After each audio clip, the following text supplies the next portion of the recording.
Olá, amigos e amigas. Cirurgia do trauma aqui com o João Ricardo, agora no trauma na gestante. Vai mudar alguma coisa porque a vítima é gestante? Não, não vai mudar nada. A prioridade é a mesma. O ABCDE é democrático. Ah, mas eu tenho um feto, então tem que dar uma atenção àquela criança e etc. O grande segredo é: a integridade do feto depende do ABCDE da mãe. E é muito fácil, porque o coração e o pulmão do feto é a placenta. Então eu tenho que estar com a mãe, a gestante, estável hemodinamicamente para eu garantir a perfusão placentária e assim a viabilidade no feto. Uma coisa importante que a gente tem que lembrar é o seguinte: lembra que mulher em idade fértil, eu tenho que imaginar a possibilidade que ela está grávida. Ah, mas a politraumatizada está com roupa de freira. Gente, será que essa roupa de freira não era uma festa fantasia? Então, a gente precisa ter essa suspeita também. Claro que eu tenho situações que envolvem o contexto todo, a situação emocional, a ansiedade, a labilidade afetiva, a gente vai considerar isso também, sem dúvida nenhuma. Porém, do ponto de vista técnico, a gente precisa atender essa gestante em maneira adequada. Ela tem algumas particularidades, e uma delas é o crescimento do útero de acordo com a gestação.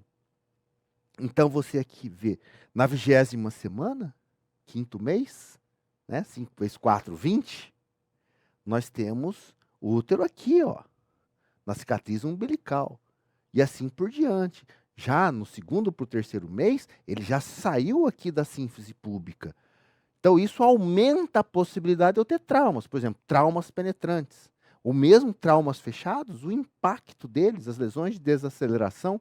Então isso tem bastante importância. E quando a gente lida com trauma abdominal, vísceras, baço, fígado, apendicite aguda, apêndice, etc., a gente lembra que há um desvio dessas vísceras em sentido lateral, principalmente quando a gente estuda abdômen agudo lá, tem umas características aí importantes na gestante. Então, para efeitos de trauma, essas coisas são importantes. E além do que, a gente tem que lembrar isso aqui, ó, o aumento do útero, que a gente viu ali, ele faz aumentar o volume do líquido amniótico. Então, o risco de embolia amniótica vai aumentando de acordo com o tamanho do volume uterino, ou seja, de acordo com a idade gestacional. E uma coisa que é fundamental, não pode esquecer, vai naquela coisa da gente deixar a mãe estável para garantir a perfusão placentária. Só que essa placenta, ela prega uma peça na gente. A placenta é danada. Ela tem uma avidez muito grande à catecolamina. E quando a mãezinha está chocada, sangrando alguma coisa, ela tem mecanismos de compensação. Um deles, catecolaminas, que vai fazer o quê? Vasoconstrição periférica, não é verdade? Lembra? No choque grau 2, eleva a pressão de pulso, que é a elevação da pressão diastólica. Então, a diferença entre a sistólica e a diastólica, que é de 30, passa a menos de 30, aquela coisa toda. Por causa dos efeitos da catecolaminas, isso existe na gestante também. Só que a placenta é ávida para catecolamina e a placenta também faz uma grande vasoconstrição. Aí danou-se. Porque se ela faz uma grande vasoconstrição, a perfusão placentária, ou seja, a perfusão do feto está comprometida. Ai, meu Deus do céu. Então, o que isso significa? Que eu não posso deixar a mãe chocar. Porque na hora que ela choca, o feto está chocando mais ainda. Então, esse conceito é deveras importante. Claro que existem alterações fisiológicas da gravidez. Alterações para tudo quanto é lado que a gente tem que levar em consideração na hora da gente fazer a nossa análise. No sistema circulatório, tem um aumento do volume plasmático, aquela, né, hemodiluição da gravidez, ela vai aumentar o débito cardíaco, e essas coisas são importantes. E, além do que, a partir da 20ª semana, o peso do útero ali em cima da veia cava diminui o retorno venoso. Então, ela está lá com perda volêmica, as catecolaminas já estão me atrapalhando a minha vida por causa do fluxo placentário. E o útero está caído em cima da cava, diminuindo o retorno venoso, ou seja, diminuindo a pré-carga e não faz débito cardíaco, eu pioro o estado de choque. Então, leve em consideração isso.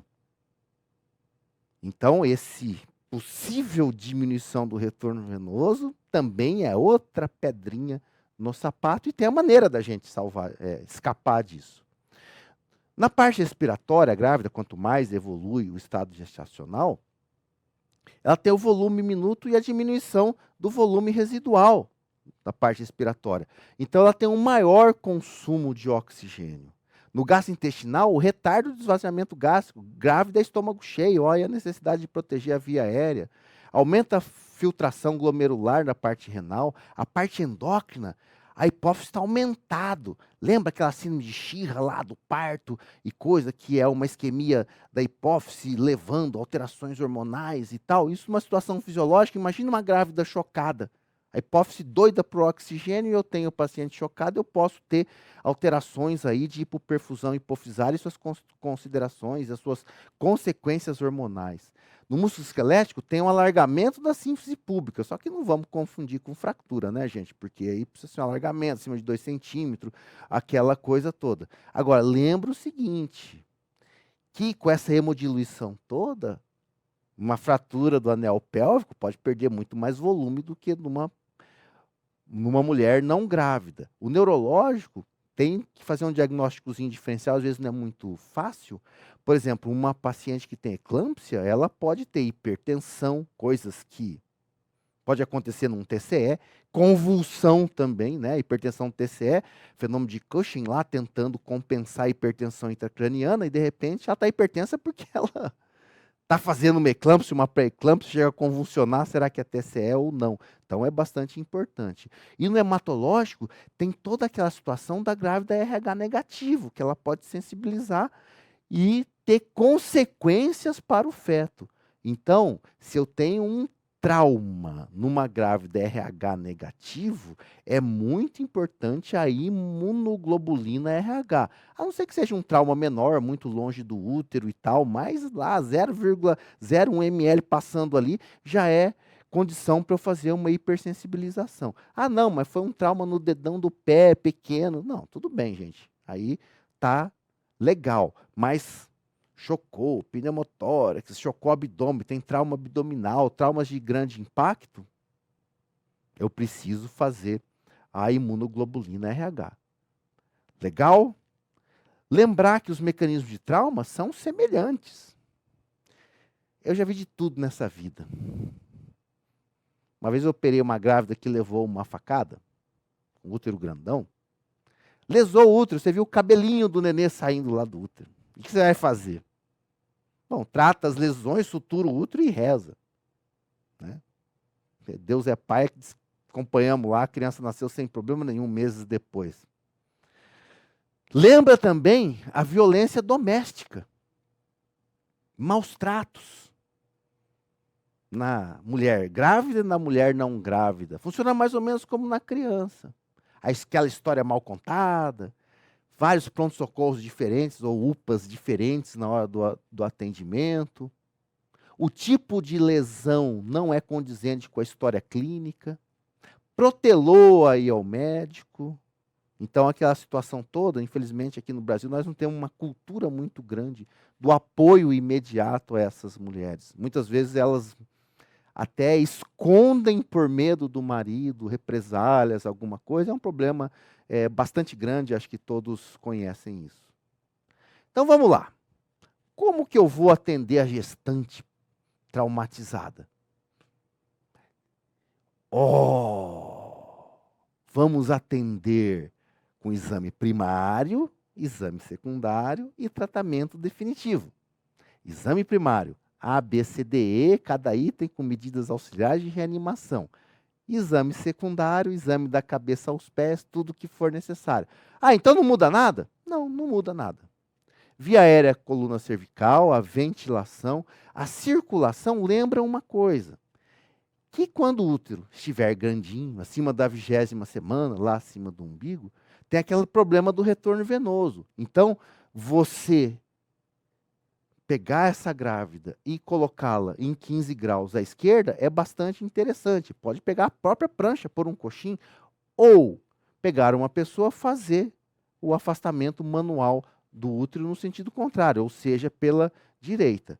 Ah, é uma suspeita de hemorragia intraperitoneal. Posso fazer lavado peritoneal? Posso, mas eu vou fazer supraumbilical. Então, fratura pélvica e grávidas, supraumbilical. Os mesmos princípios que a gente faz da pessoa não grávida. E o raio-x, tórax e pelve, eu posso fazer na grávida? Não, mas o neném não pode receber irradiação. Gente, pelo amor de Deus, não vai ser um mísero raio-x de pelve e um raio-x de tórax ali, com aquela maquininha portátil de pouco raio, que vai fazer algum dano na nossa grávida, que vai fazer uma má formação, alguma coisa desse tipo. Lembrar da possibilidade do TCE no diagnóstico diferencial das eclâmpsias e a hipotermia, quer dizer, funciona exatamente da mesma maneira. Podemos colocar um coxim lateral na grávida para a gente fazer, atendê-la em decúbito lateral esquerdo, para que a gente tire esse útero da cava, ou então a manobra, né? Um socorrista, uma pessoa pode ficar ou de um lado ou de outro, fazendo essa contenção, esse afastamento do útero, que ajuda de sobremaneira para o retorno venoso e a melhoria do estado hemodinâmico dessa mãe. E lembra que o estado hemodinâmico da mãe depende do feto. Quer dizer, o feto depende do bom estado hemodinâmico da mãe. E a placenta danada ainda é ávida da catecolamina, então tudo que eu fizer para melhorar o circulatório é importante e essa é uma manobrinha fundamental. Temos classificações de lesões uterinas. Aqui nós estamos pensando na grávida como um todo, de lesões. Fratura pélvica, hematoma intraperitoneal, ou seja, sangramentos intraperitoneais, choque hipovolêmico, pneumotórax, TCE na grávida, mas tem a lesão uterina também. E existe uma escala de trauma do útero gravídico, que é bastante interessante. Eu, sinceramente, não vi perguntando em questões, mas, eventualmente, alguém pode aí lançar a mão. Então, a classe 1, contusão, o hematoma sem desprendimento da placenta, isso aí, o hematoma pode ser visto por ultrassonografia, uma conduta expectante. A laceração superficial já é 2, se ela está no segundo trimestre, ou desprendimento parcial da placenta, normalmente condutas conservadoras. No classe 3, laceração profunda, maior ou igual de 1 centímetro no segundo semestre, ou desprendimento parcial da placenta entre 25% e 50%, ou laceração superficial menor que 1 centímetro no terceiro semestre. Monitorização fetal, bastante reza para que isso clinicamente ela consiga. Agora, lacerações da artéria uterina, ou laceração profunda com desprendimento da placenta a mais de 50%, ou grau 5, ruptura uterina com desprendimento completo da placenta, é muito provável que nas classes 4 e na classe 5 a gravidez, exista o óbito fetal, o comprometimento, porque aqui é muito extenso, muito grande. E como que eu faço a avaliação fetal, gente? Cardiotocografia, estetoscópio de Pinar e etc. Então, na verdade, a avaliação fetal, ela depende muito das condições da mãe. Eu preciso tirar a mãe do quadro clínico, ou seja, terminar meu exame primário, e que eu tenha condições de fazer o exame secundário. Porque no exame secundário eu estou com o paciente estável hemodinamicamente, eu tendendo a estabilidade. Então, corrigir a volemia, garantir a permeabilidade da via aérea, garantir a troca gasosa, ou seja, a mãe estável, a possibilidade do feto estável é muito grande. E aí, no exame secundário, a gente vai fazer as abordagens fetais. Não é porque é gestante, eu preciso fazer cardiotocografia no exame primário. Não, não existe isso. Então, eu preciso de estabilizar a mãe de qualquer forma. Por quê? Porque das principais causas de morte fetal está o choque materno. Quer dizer, choque hipovolêmico igual a choque do feto, óbito. Claro, o deslocamento da placenta também é uma causa muito grande. Aí, sangramento abundante, etc. Provavelmente, se você tem, no momento do seu exame primário, estabilizando a mãe, se você puder contar com o auxílio do obstetra, seria bastante interessante. Mas de nada vai adiantar o obstetra se eu não garantir a estabilidade hemodinâmica da mãe. E por falar nisso, vamos imaginar que a grávida teve um trauma, ela está lá bonitinha, e eu vou interná-la ou vou liberá-la, se ela já está estável. Então lembra que eu tenho sinais obrigatórios de internação. Se ela teve sangramento vaginal, eu posso ter pequenos descolamentos da placenta, ou maiores, como aquela tabela de lesões. Irritabilidade uterina, ou seja, contrações. Essa grávida está com dor abdominal. Indícios de hipovolemia, pelo amor de Deus, olha a grávida, a importância de eu mantê-la estável hemodinamicamente, ou sinais de sofrimento fetal, aí de acordo com as avaliações monitorizadas normalmente. O especialista, o obstetra ou o especialista em medicina fetal, ele foi lá, avaliou e falou assim, não, eu tenho sinais de sofrimento fetal, essa gestante precisa ficar. Então, são as indicações clássicas aí da nossa internação. E a conduta obstétrica, gente? Qual que vai ser? O tratamento definitivo. Bom, tratamento definitivo vai depender do tipo de lesão. Se eu tenho uma lesão intraperitoneal com sangramento e o paciente está instável hemodinamicamente, laparotomia. Eu tenho uma lesão intraperitoneal, perfuração de víscera oca, laparotomia. Eu tenho hemopneumotórax, drenagem torácica. Eu tenho uma síndrome do compartimento lá na panturrilha, fasciotomia. Eu tenho fratura pélvica e fixação externa da pelve. Então, o tratamento secundário definitivo continua da mesma forma.